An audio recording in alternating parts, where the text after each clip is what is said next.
No Rest for the Wicked is beautiful, brutal, but also a tad bit flawed, and I'm here to give you my first impressions after playing it some time on GeForce Now's Ultimate tier. Before we begin, I do want to point out that a copy of the game was provided for this video, but rest assured that all my thoughts and opinions are my own and I won't hold back. But now that you know that, let's get to it.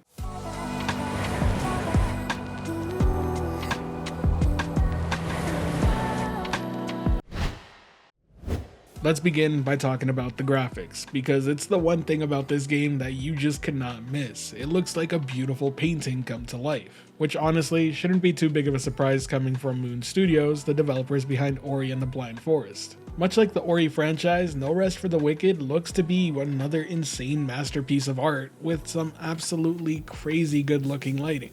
And while I can't display it in this video, let me just say if you're blessed enough to have an HDR capable display, the lighting just really pops. But aside from beautiful character design and environments, I also gotta say a big part of the presentation is the overall sound quality, and the voice acting is great, not to mention sound effects also up to par. But now let's talk about the gameplay, and this is where I'm more than happy to report that it's where the game truly does shine, even more so than the visuals department, but also when you start to see its early access flaws. Let me just say that they absolutely nailed the combat.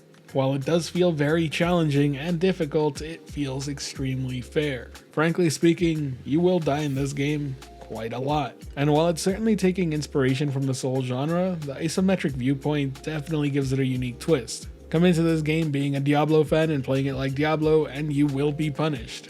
That being said, I would still recommend it to ARPG players because there is still some element of that in the gameplay. It feels familiar yet a little different and is more importantly fun, as long as you're up for the challenge of course. I'd say there's no further proof of that than the first boss fight, which I hate to admit took me a few more tries than I'd like to say. My first initial run, I almost killed him, 2 more hits and I would have had him in, so me being overconfident ran right into it again and got my butt whooped. Over and over and over again. At least until I decided to take a step back, actually take my time to read his moveset and then complete it. Patience is absolutely rewarded here. I feel like far too often when you're playing this type of game, from a top-down perspective, you're a hero character that just feels unstoppable. You can just mow down legions of enemies without any worry, but here that's just not the case. Having to face off with 2 or more characters alone can spell the end of you, and it's very terrifying. So much like in the Soul series, it's very important that you're strategic with when you engage in combat and how you choose to do so. Now another aspect they really nailed down here is the overall exploration and world. Aside from being beautiful, it's multi-layered and quite surprising how many shortcuts and different paths you can take in just a small area. If you really want to get into that first boss fight, you can do so within 10 minutes of arriving to that zone.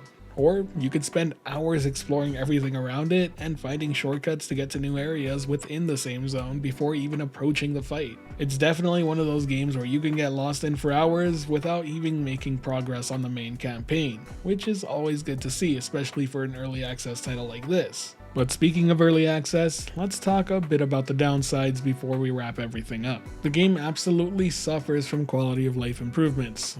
I gotta say, the inventory management is gonna be a headache, and I can already tell just by playing the game for a few hours. You tend to go in there quite a lot, not just for new equipment, but also to cook food, and that's what serves as your healing here.